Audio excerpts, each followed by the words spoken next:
हम पाकबाज़ पर आपको खुशामदीद। खुदसर ड्रामे की अगली किस्त में आप देखेंगे कि शाज़मा की बातों ने ज़ीशान को बहुत ज़्यादा हर्ट किया है। कितने आराम से इसने सबके सामने कह दिया कि मेरी दूसरी शादी होगी बाहर के लड़के से। कोई बीवी ऐसी बात अपने शोहर के सामने करे तो शोहर एक रख के थप्पड़ इसके मुंह पर मारे, लेकिन यहाँ पर शाज़मा थी और सामने ज़ीशान। ना शाज़मा को अपने कहे पर अफसोस दुख था और ना ही ज़ीशान में इतनी हिम्मत थी कि वो शाज़मा को कुछ कह सके। उल्टा वो नाराज़ होकर अपने मेके जाकर बैठ जाती है। अब यहाँ पर कमर अपने सारे दुख अपनी छोटी बेटी के सामने ही जाहिर करती है। तुम्हारी शादी हो गई, अब तो मोहल्ले वाले भी बातें बनाने लगे कि बड़ी को छोड़कर छोटी की शादी कर दी, बड़ी में कोई ऐब होगा। इस पर शाज़मा कहती है सबसे बड़ा ऐब तो इनका नौकरी करना है, ये छुड़वा देना तो शायद इनके नसीब खुल जाएं। नाजिया भी शाज़मा की बात सुन लेती है। इसे अफसोस होता है अपनी बहन की सोच पर। अगले दिन नाजिया अपने काम के सिलसिले में क्लाइंट से मिलने जाना चाहती है और अपनी माँ को ये बात बताती है तो वो इसे सख्ती से मना कर देती हैं। चुप करके घर में बैठो, कोई ज़रूरत नहीं कहीं जाने की। वो अपनी शाज़मा बेटी की बात मानकर नाजिया को घर बिठाने को तैयार हैं और शाज़मा को ये भी बता देती हैं कि इसका रिश्ता आने वाला है, जिस पर शाज़मा अफसोस करती है मुझे नहीं लगता कि वो लोग नाजिया को कुछ ख़ास पसंद करेंगे।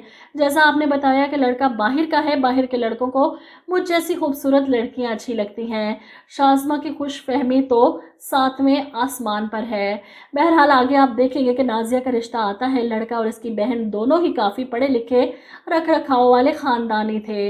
लड़के ने भी नाजिया को एक नज़र देखा और नाजिया इसे अपने बारे में सब बताना चाहती है ताकि पहले से ही ये बात क्लियर हो जाए कि वो काम करती है, जॉब करती है, और अगर इनको कोई एतराज़ है तो रिश्ता यहीं पर ख़त्म हो जाए। इसलिए जब लड़के की बहन कमर से कहती है कि लड़के और लड़की को एक दूसरे से बात करने का मौका मिलना चाहिए, ज़िंदगी तो आखिर इन्होंने साथ गुजारनी है, जिसके बाद नाजिया इस लड़के के साथ बाहर आ जाती है। इसकी माँ ने सख्ती से मना किया था अपने बारे में कुछ भी बताने के लिए, इसलिए वो खामोश थी और उसकी खामोशी देखकर वो पूछता है कहीं आपको फोर्स तो नहीं किया जा रहा इस रिश्ते के लिए, जिस पर नाजिया खुलकर अपने बारे में सब बताती है। अब शाज़मा ऊपर से ये सब देख रही थी। ये लड़का इसे काफ़ी हैंडसम लगा। नाजिया इसके मुकाबले में इसे कुछ नहीं लग रही थी। नाजिया इस लड़के को अपने बारे में सब कुछ बताती है और उसे ये बात बहुत पसंद आई क्योंकि वो ऐसी ही लड़की की तलाश में था। बहरहाल इन लोगों के जाने के बाद शाज़मा नाजिया के कमरे में आकर इसका दिल बुरा करने की कोशिश करती है। वो लड़का तो काफ़ी हैंडसम, डैशिंग और गुड लुकिंग था, मुझे तो नहीं लगता कि तुम्हारा इसके साथ जोड़ बनता है। वो जानबूझकर नाजिया का दिल ख़राब करने यहाँ आई थी, इसे ये बताने के लिए कि तुम्हारी तो हैसियत ही कोई नहीं जो तुम उस जैसे लड़के के ख्वाब देखो।